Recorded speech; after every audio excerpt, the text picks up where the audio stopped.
Simulan na natin.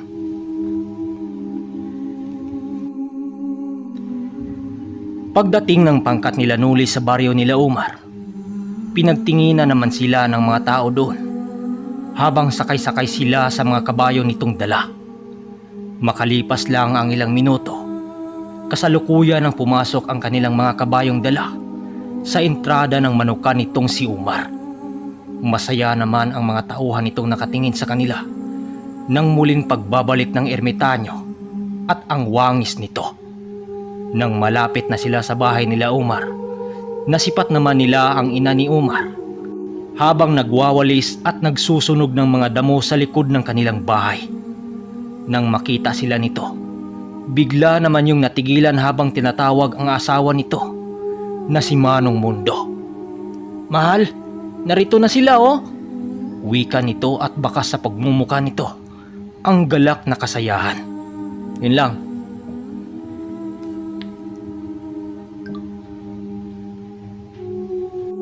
Maya-maya pa, nasipat na nila ang padre pamilya ni Umar. Kasama nito ang 3 tauhan. "Oh, Manong Duming, maligayang pagbabalik sa aming baryo. Kamusta na ho kayo? Hindi nyo ba kasama si Nuli?" Bungad na wika nito kay Manong Duming. Sinuli ba ka mo? Ayon, sumama kay Umar sa likod bahay nyo. Dala-dala ang kabayo.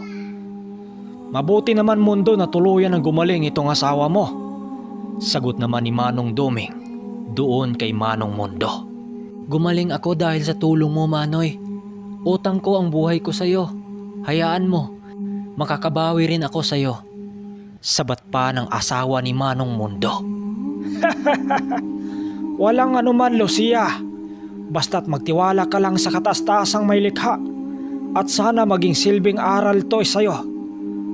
Nang marinig yon ng asawa ni Mundo, ngumiti lang naman yon sa ermitanyo at sinabi nito, kasabay ng pagaling niya ay ang kasabay ding nalanta ang puno ng duhat kung saan nakatira ang sinasabi ni Manong Duming na maharlika na engkanto. Natural lang yan sa punong malanta dahil wala na ang kanilang haring nakatira doon. Kasabay ng mga kawal at mga kadugo nito, kasabay ding lumisan sa kanilang itinuring tahanan noon. Nang sumapit na ang gabi, puro lang naman sila usapan habang tumatagay ng alak at tuba.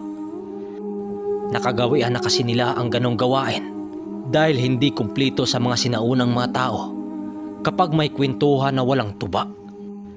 Habang nagtipon-tipon ang kanilang grupo, si Nuli, Umar, ang ermitanyo at ang ama ni Umar, kasama pa nito ang ilang tauhan. May nabanggit ang ama ni Umar na may napadpad na dayo sa kanilang lugar na mga malalakas na sabungero. Nagkataon ang pangyayaring yon noong nagdaos ng paderbe sa kanilang lugar kasabay sa festa sa baryo nila Nuli. Binubuo ang grupong yon ng 3 lalaki at may kasamang isang matanda nang siyang tagagafing sa mga manok ng kasama nitong 3 binata. Ayon pa sa mga tauhan ni Umar, lumaban yon ng trikak derbe at walang kahirap-hirap nitong nasungkit ang kampyonato doon sa nasabing sabungan. Subalit may nakasabay din ang grupong yon na nakasungkit din ng 3 panalo, kaya't ang nangyari, para malaman kung sino ang magka-champion, pinagharap ang 2 grupo na yon at ang nakaharap ng grupo na yon ay ang 2 aita at di nila alam kung saang lugar yon nagmula. Halos tumagal raw ang laban ng 2 grupo na halos 1 minuto. Subalit nagwagi pa rin ang grupong may kasamang matandang hukluban. Nais pa sana yung kausapin ng pangkat nila Umar para makilala, subalit sa hindi malamang dahilan, paglabas pa lang ng sabungan ng mga ito, bigla na lang yung naglaho. Inakala pa nga nila ni Manong Mundo noon na engkanto ang mga yon dahil sa bilis na wala sa kanilang paningin.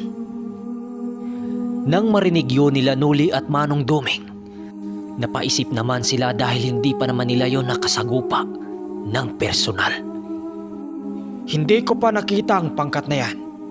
Pero sigurado akong malalakas ang kinakapitan ng mga yon. Wika dito ng ermitanyo. Nang marinig yun ng ilang tauhan ni Umar, napasabot naman yun ng, Ang ibig sabihin mo, Manong, may mga mutya ang mga yon? wika nito habang patawa-tawa pa. Hindi naman yun kwinistyon ng ermitanyo dahil alam naman niya na hindi yun naniniwala sa mga agimat o mutya. Alam mo, Manoy, wala naman yan sa naghawak ng manok. Sa amin kasi dito sa bayan, masinandalan pa namin ang matalas na tari at salahi ng manok. Yan, sigurado kami dyan. Pero yung mutya, sus, luma na yan, hindi kami naniniwala dyan. Wika ng isang tauhan ni Umar na lasing na. Kaya't ang ginawa ng ermitanyo, bumuiluyo ng napakalakas na tawa dahil biglang natumba itong sinuli sa inuupuan nito. Kaya't nagsitawanan na rin ang mga tauhan ni Manong Mondo. Subalit alam ni Noli na medyo naapakan ang paniniwala ng matanda. Kahit ganun pa man, wala yung kaso kay Manong Duming dahil naintindihan naman niya yon. Nang medyo nagmaoy na ang ibang kasama nila dahil sa kalasingan, pinili na ng ama ni Noli na magpahinga na ng maaga para kinabukasan masigla silang dadayo sa derbe. Lasing na lasing ang halos nilang kasama maliban lang sa ermitanyo na parabang hindi nakainom. Fast forward tayo ng ilang oras.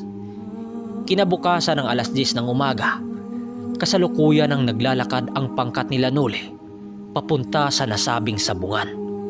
Ang lugar ng sabungan na yon ay yung dati pa ring dinadayo nila Noli.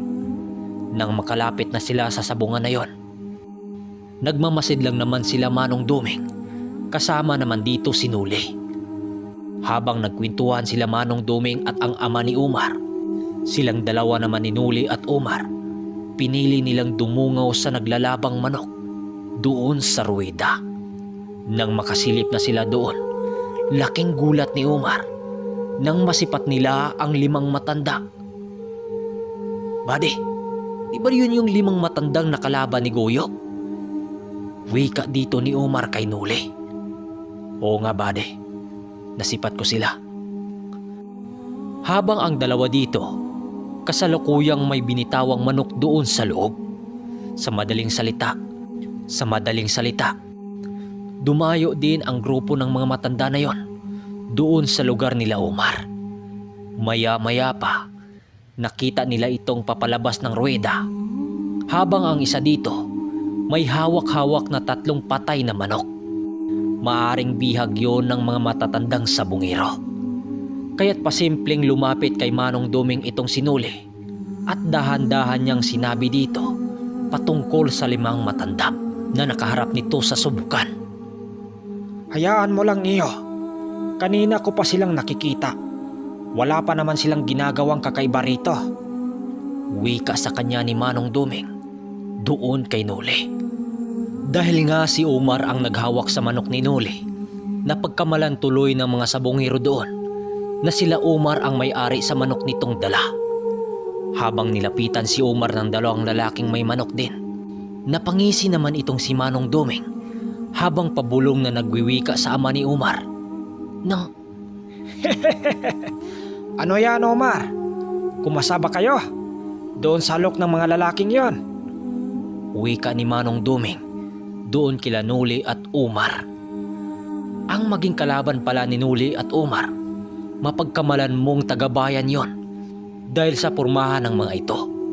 Subalit lingid sa kaalaman ni Manong Duming ay pangkat yun nila Tasyo na nagkukunwaring mga ordinaryong tao. Sige, kasahan nyo para masimula na ang laban. Wika naman ni Manong Duming doon sa kanila. Habang ang 2 tauhan ni Manong Mondo, nagmamasid lang naman yun sa gagawing hakbang ng ermitanyo. Nang sinabi nila Umar na kumasa sila sa halagang napag-usapan, tila ba nakakasigurado na itong mananalo sa manok nila Noli. Sige, aalis na muna kami ha. Dahil magtatari rin kami. at ihanda nyo na ang pangalawa nyong manok. Wika nito sa kanilang dalawa habang pasimpleng tumatawang naglalakad. Tumingin sa kanila si Manong Duming at nung tumangaw yon, kaagad na silang lumapit kay Manong Duming at simulan na nito ang pagkakabit ng gaping o tare sa manok. Muling ikinabit ni Manong Duming ang birtud ng bubuyo na tanging si Nuli lang ang nakakakita. Pagpasok ni Nuli sa ruwida, hawak-hawak na nito ang manok na kanyang ilalaban. Nanggaling ang lahi nito doon sa mga manok nila Omar. Sa mga taong nagtatanga ng ganitong gamit, malalaman mo kung meron silang karga. Dahil pagpasok nila sa ruweda, hindi nila inilapat ang manok sa lupa hanggat hindi nito ang huling bitaw. Sa madaling salita, bibitawan lang ang manok kapag maglalaban na sa ruwida. At yun ang estilo ni Noli na hindi naman napapansin ng mga tao doon. Nang maghudyat na ang taga-karyo na bibitawan na ang mga manok, bahagyang tumahimik ang sabungan. Kitang-kita nila noon ni Manong Mundo ang pagsalpukan ng mga manok nang siyang ikinagulat ng ama ni Omar. Nakita kasi nito na bumaon ang tari sa kalaban doon sa katawan ng manok nila Noli. Napawika pa ito ng, Ayan na nga ba? wika nitong may pangangamba. Subalit ng paghiwalayin ang dalawang manok ng taga-karyo, nanlaki ang mga mata ni Manong Mundo. Nang makita nitong nangingisay ang kalaban, tila ba nabaliktad ang pangyayari. Nang makita iyon ng ama ni Omar, dali-dali itong sumalubong sa kanilang dalawa habang nagwiwika ng, Akala ko patay na to. kaagad nilang sinipat-sipat ang katawan ng manok. Subalit wala man lang itong galos. Manong, di kayo na maligno itong mga mata ko. Wikang gulat na gulat ni Manong Mundo.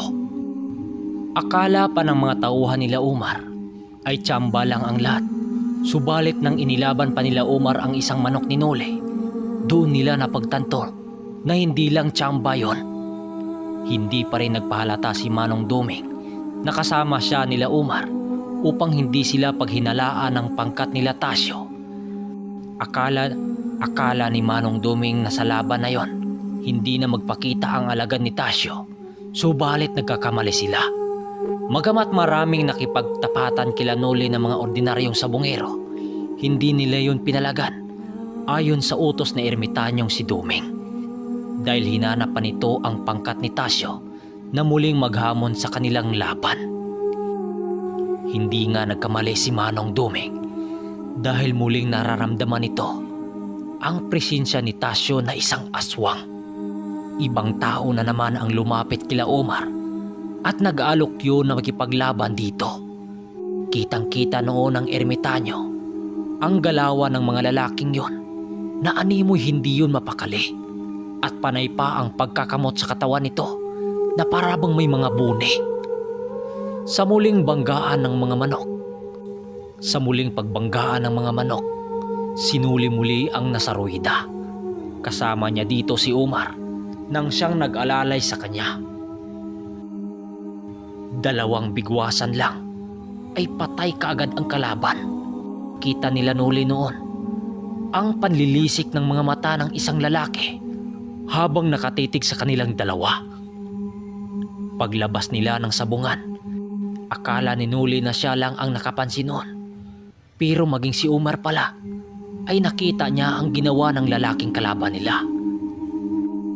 Lumapit sa kanya ng bahagya itong si Manong Duming at may iniabot ito sa kanya na isang buting maliit. Ano to, Manong?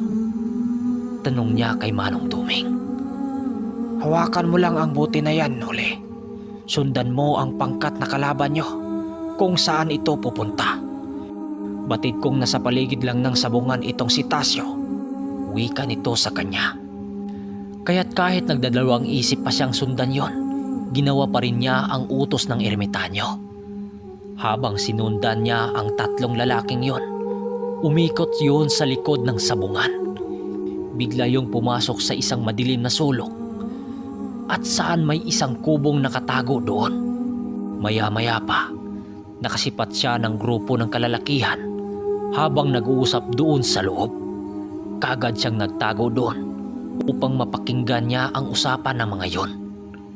Habang natatago siya sa isang sulok, bigla naman siyang nagulat nang maupuan niya ang isang asong nakahiga doon.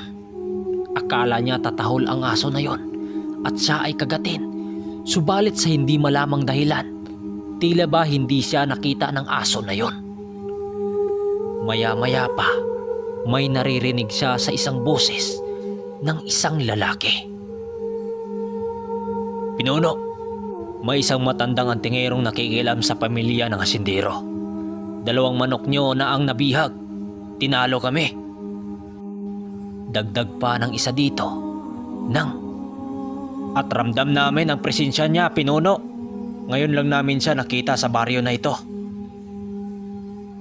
Hindi pa naman nakapagsalita ang pinuno ng grupo na yon.